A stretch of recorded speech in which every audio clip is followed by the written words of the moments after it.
ലീഗിന് എപ്പോഴും ഒരു രീതിയുണ്ട്. വളരെ അന്തസ്സോടുകൂടി ഞങ്ങൾ വ്യക്തിപരമായിട്ടൊന്നും ഞങ്ങൾ പറയില്ല.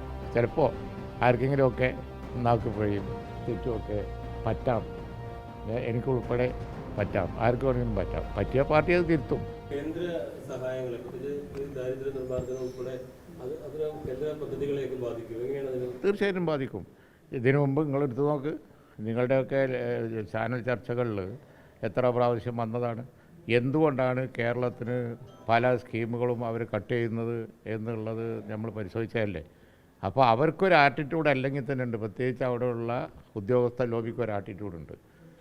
ഇവിടെ നോർത്ത് ഇന്ത്യയിലും അതുപോലെ തന്നെ മറ്റു സംസ്ഥാനങ്ങളിലും കൊടുക്കുന്ന പലതും കേരളത്തിൽ കൊടുക്കേണ്ട ആവശ്യമില്ല, ഇതൊന്നും കേരളത്തിന് കൊടുക്കേണ്ട ആവശ്യമില്ല എന്ന നിലപാടുള്ളവരാണ് ഡൽഹിയിലുള്ളവർ. അതുകൊണ്ട് കേരളത്തിന് കൊടുക്കുമ്പോൾ അവർ വളരെ പിസ്കേ കൊടുക്കുകയുള്ളൂ. അതിന് കാരണം പറഞ്ഞാൽ എന്താ, അവിടെ അതിൻ്റെ ഒന്നും ആവശ്യമില്ല. ഈ ആവശ്യമില്ല എന്നപ്പോൾ നമ്മൾ തന്നെ നിയമസഭയിൽ പ്രഖ്യാപിച്ചിരിക്കുകയാണ്. ഇനി എങ്ങനെ വാങ്ങും?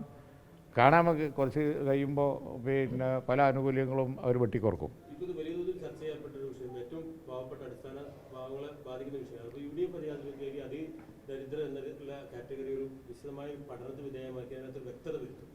അല്ല, ദരിദ്രരില്ലാത്ത പിന്നെ കേരളം എന്ന് പ്രഖ്യാപിക്കാനുള്ള ധൃതി കാണിക്കല്ല വേണ്ടത്.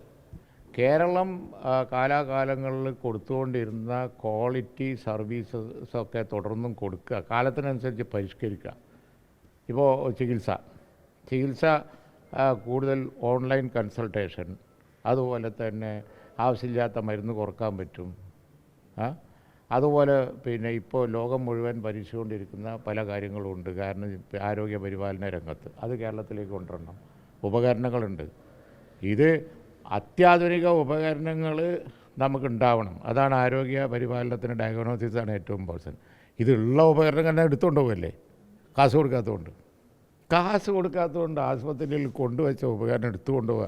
എന്നിട്ട് കേരളം പ്രഖ്യാപിക്കുകയാണ് എന്ത്, ഞങ്ങൾ ദരിദ്രരില്ലാത്ത കേരളമാണ് നമ്പർ 1. എന്താ പറയുക, അത് ഹാർട്ട് സർജറി മുടങ്ങുക, അതുപോലെ തന്നെ മറ്റ് ചികിത്സകൾ മുടങ്ങുക. ആരെ വിശ്വസിപ്പിക്കാനാണിത്? ഇത്രയും വലിയൊരു ഭീമാബദ്ധ ഒരു മണ്ടത്തരം വേറുണ്ടോ ഈ ഗവൺമെൻറ് ചെയ്യാൻ? ഗവൺമെൻറ് ചെയ്യേണ്ടത് കാലാകാലങ്ങളിൽ കേരളം ഉണ്ടാക്കിക്കൊണ്ട് വന്ന് നേടിയെടുത്ത് ഇന്ത്യയിലും പുറത്തും ലോകത്തും ഒക്കെ അഭിമാനകരമായ പല പൊസിഷൻസും, അതാണ് നമ്പർ 1 ഉണ്ട്. ആ നമ്പർ 1 നിലനിർത്താൻ നോക്കുക എന്നുള്ളതാണ്. ഇത് ഇങ്ങനെ പൊളിഞ്ഞാൽ, ഈ ഗവൺമെൻറ്റിനെ ഇങ്ങനെ ദാരിദ്ര്യം ബാധിച്ചാൽ അതെല്ലാത്തിനും ബാധിക്കും. പ്രധാനമായിട്ടും ഈ വിഷയമാണ് താഴെത്തട്ടിലെത്തിക്കാൻ CPM ശ്രമിക്കുന്നത്. അതിനെ പ്രാദേശികമായിട്ട് ഇതവരെ വലിയ രീതിയിൽ തിരിച്ചടിക്കും. കാരണം തുടർന്നുള്ള ദിവസങ്ങളിലൊക്കെ ഇതാണോ അതിദരിദ്ര കേരളം എന്ന് ചോദിക്കാൻ ആയിരക്കണക്കിന് ഉദാഹരണങ്ങൾ കേരളത്തിൽ കിടക്കുകയല്ലേ. ആശുപത്രിയിൽ പോയിട്ട് ചോദിക്കൂലേ, ക്യൂ നിൽക്കുന്ന ആളുകളെ അടുത്ത് പോയിട്ട് നിങ്ങൾ പിന്നെ അത് കാണിച്ചിട്ട് ചോദിക്കൂലേ എന്താ സ്ഥിതിയെന്ന്? അവർ പറയുമല്ലോ.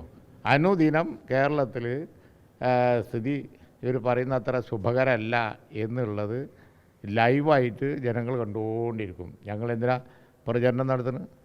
കാരണം വീടുകളുടെ കാര്യം, ഭവനരഹിതർ, അതുപോലെ പിന്നെ ടോയ്ലറ്റ് രഹിതർ, എല്ലാം കേരളത്തിൽ ഇപ്പോഴും ഉണ്ട്. ചികിത്സ ഇല്ലാത്തവർ, അതുപോലെ തന്നെ പിന്നെ ഇപ്പോൾ ഈ പെൻഷൻ ഇതിപ്പോൾ കൊടുക്കാനുള്ളതാണെന്നുണ്ടെങ്കിൽ 2500 കൊടുക്കുന്നു എന്ന് പറഞ്ഞിട്ട് 2000 പോകാൻ നേരത്താണോ പറയല്?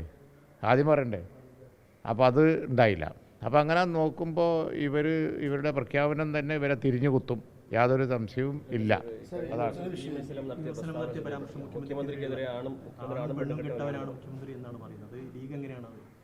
അല്ല, അതിപ്പോൾ ഇന്ന് ഞങ്ങളുടെ സംസ്ഥാന പ്രസിഡന്റ് തന്നെ ഞങ്ങളുടെ പിന്നെ പൊതുപ്രസ്താവനകളുടെയും ഞങ്ങളുടെ വർത്തമാനത്തിൻ്റെ ഒരു രീതിയെക്കുറിച്ച് പറഞ്ഞിട്ടുണ്ടല്ലോ.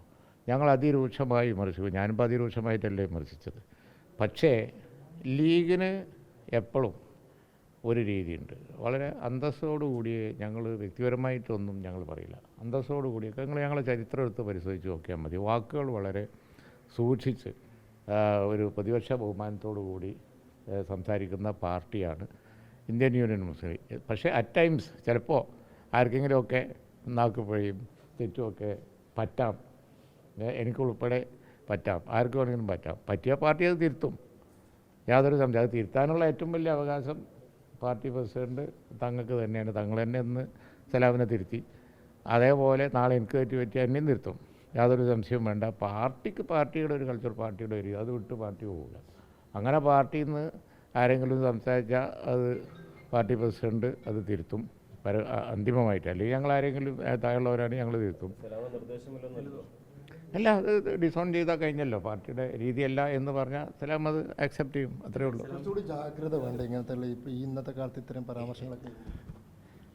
നാക്കിപ്പയും സ്ലിപ്പും ഒക്കെ ആർക്കാ പറ്റാത്തത്? നിയമസഭയിൽ നിങ്ങൾ കേട്ടില്ലേ? ഞാനിപ്പോൾ അത് പറയണോ? എത്ര ഉന്നത സ്ഥാനത്തിരിക്കുന്നവർക്കും ചിലപ്പോൾ പറ്റും. അതുപോലെ തന്നെ പിന്നെ സെഗ്മെൻറ്റിലൊക്കെ പിഴവുണ്ടാവാം. അത് പാർട്ടിക്ക് രീതിയുണ്ട് എന്നുള്ളത് ജനങ്ങളെ ബോധ്യപ്പെടുത്തലാണ് പ്രധാനം. അത് ഞാൻ നാളെ പറഞ്ഞാൽ എന്നെയും തിരുത്തും, ഒരു സംശയവും വേണ്ട.